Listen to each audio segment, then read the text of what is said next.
তো dear student, welcome to all of you. কেমন আছো তোমরা? আশা করি সবাই ভালো আছো। অনেকদিন পরে আজকে তোমাদের জন্য একটা ভিডিও নিয়ে আসলাম।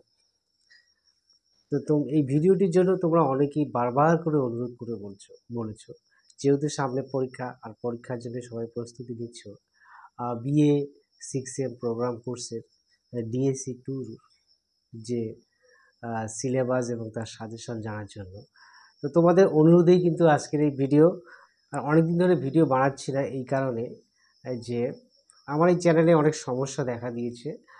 আমার যে মনিটাইজেশন হয়েছিল সেটাও বন্ধ হয়ে গেছে। অনেকে চ্যানেলটাকে রিপোর্ট করেছে, ডিসলাইক করেছে, এই জন্য হয়তো চ্যানেলটির সমস্যা দেখা দিয়েছে। তো এই জন্যই অনেকদিন ধরে ভিডিও বানাচ্ছে না। তো তোমরা যেহেতু অনেকেই অনুরোধ করেছো, তোমাদের ভিডিওটি কাজে লাগুক, তোমরা সাজেশনটা পাও, পরীক্ষা ভালো করে দাও, এই জন্যই কিন্তু আজকের এই ভিডিওটি বানাচ্ছি, একমাত্র তোমাদের অনুরোধেই। হ্যাঁ, তো তোমরা জানোই তোমাদের সামনে পরীক্ষা শুরু হচ্ছে। তোমাদের বিএ 6M প্রোগ্রাম কোর্সে যা রয়েছে পঞ্চানন বর্মা ইউনিভার্সিটির আন্ডারে, তোমাদের জন্যই কিন্তু আজকের এই সাজেশন। ঠিক আছে, তাহলে চলো শুরু করি। পঞ্চানন বর্মা ইউনিভার্সিটির আন্ডারে যে সমস্ত কলেজ রয়েছে, সেই সমস্ত কলেজে যারা বিএ 6M রয়েছে প্রোগ্রাম কোর্সে, হ্যাঁ, এবং যাদের সাবজেক্ট ফিলসফি রয়েছে, তাদের জন্য এই ভিডিওটি ভেরি ভেরি ইম্পর্টেন্ট। ঠিক আছে, তো তোমাদের সিলেবাস যেটা রয়েছে সেটা হচ্ছে থিওরিটিক্যাল ইথিক্স, অর্থাৎ তত্ত্বগত নীতিবিদ্যা। এই তত্ত্বগত নীতিবিদ্যা থেকে তোমাদের সিলেবাস ওয়াইজ কোন কোন কোশ্চেনগুলো আসতে পারে সেটাই আজকে তোমাদের কাছে আলোচনা করব।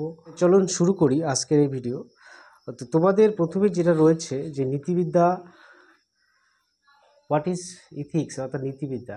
দেখো, নীতিবিদ্যার থেকে এখানে একটা বড় কোশ্চেন যেটা আসতে পারে সেটা হচ্ছে যে নীতিবিদ্যার সংজ্ঞা দাও, নীতিবিদ্যার বিষয়বস্তু আলোচনা করো। এটা কিন্তু ভেরি ভেরি ইম্পর্টেন্ট একটা কোশ্চেন। ঠিক আছে, আর আসতে পারে হচ্ছে নৈতিক ক্রিয়া এবং অনৈতিক ক্রিয়ার মধ্যে পার্থক্য।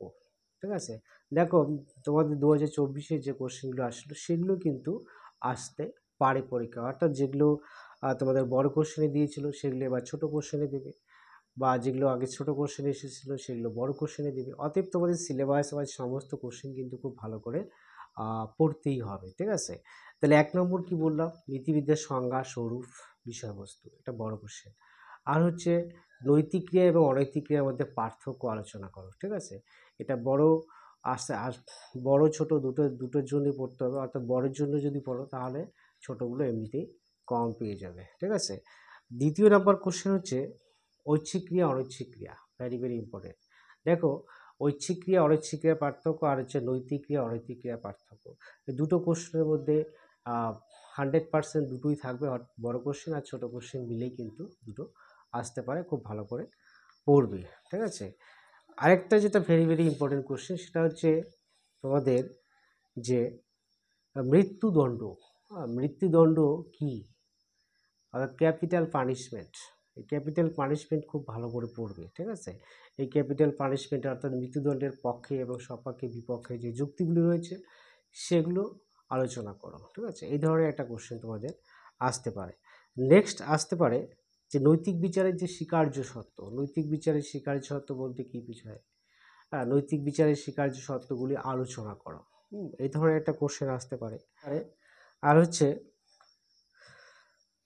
এগুলো আবার 10-এর মধ্যেও আসতে পারে। 10-এর জন্য তোমরা, তবু বলছি, 10-এর জন্য তোমরা পড়বে হচ্ছে যে কান্টের নিঃশর্ত অনুজ্ঞা বলতে কী বোঝায়। কান্টের নিঃশর্ত অনুজ্ঞাটা খুব ভালো করে পড়বে।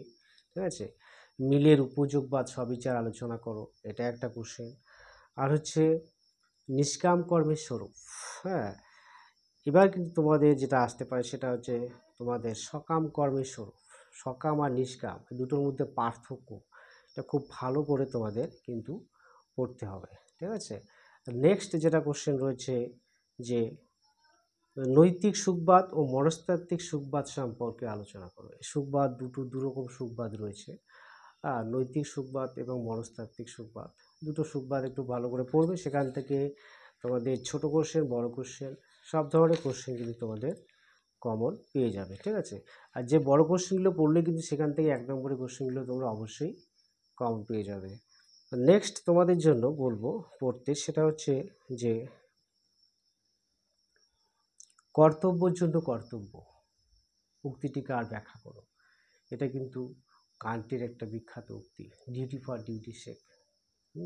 কর্তব্যের জন্য কর্তব্য করো, এটা খুব ভালো করে পড়বে, ঠিক আছে। আর পড়তে হবে যে থিওরি অফ পানিশমেন্ট, অর্থাৎ শাস্তি তত্ত্ব থেকে।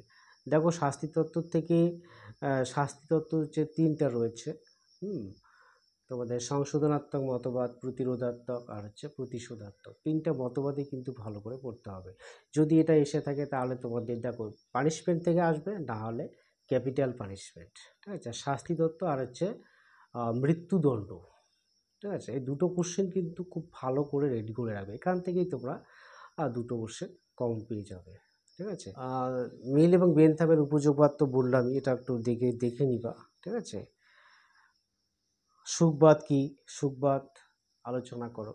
হ্যাঁ, আরেকটা যেটা কোশ্চেন সেটা হচ্ছে যে উদ্দেশ্য এবং অভিপ্রায়ের মধ্যে পার্থক্য, বা উদ্দেশ্য বলতে কী বোঝায়, অভিপ্রায় বলতে কী বোঝায়। এগুলো ছোটো কোশ্চেন, আর 1 নম্বরের কোশ্চেনও আসতে পারে, প্লাস দুটো একসঙ্গে করে এটা 10 নম্বরের কোশ্চেনে কিন্তু দিতে পারে, ঠিক আছে।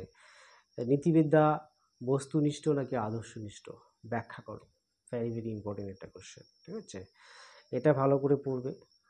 এই যে কোশ্চেনগুলো বললাম, কোশ্চেনগুলো খুব ভালো করে রেডি করে রাখবে, তাহলে এই কয়েকটা কোশ্চেনই ভালো করে পড়ো, আর কোনো কিচ্ছু পড়তে হবে না। যে কোশ্চেনগুলো পড়লাম এগুলি ভালো করে পড়ো, তাহলে দেখবে সেখান থেকে তোমরা সমস্ত কোশ্চেন কমন পেয়ে যাবে, ঠিক আছে। আরেকবার বলছি, ভালো করে শোনো।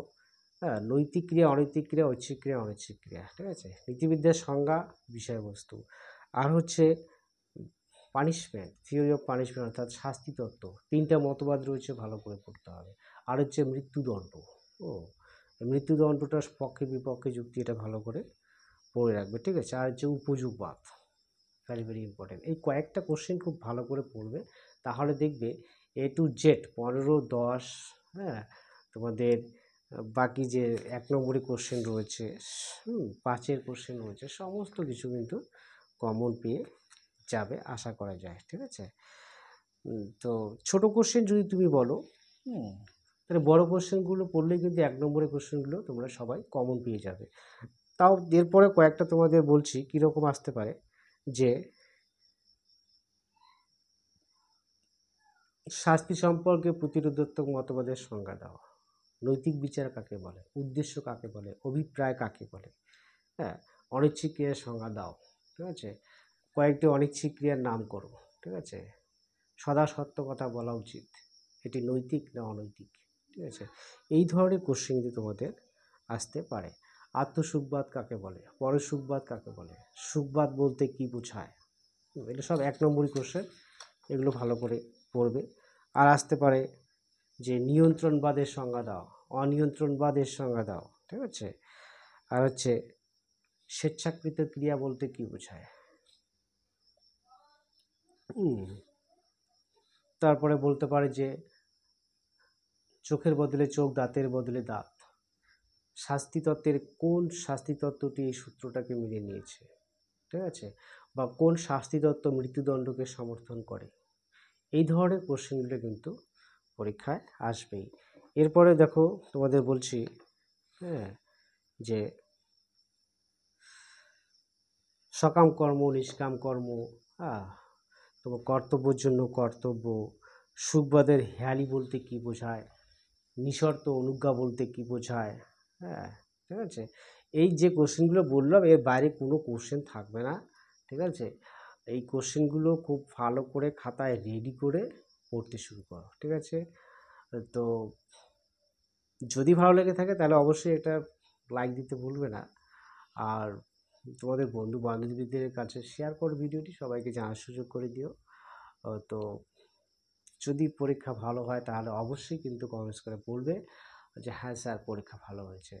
ওকে, তাহলে আজকের আলোচনা এই পর্যন্তই। সবাই ভালো থেকো, সবাই ভালো করে পরীক্ষা দাও, এইটুকু আশা রাখছি। বাই।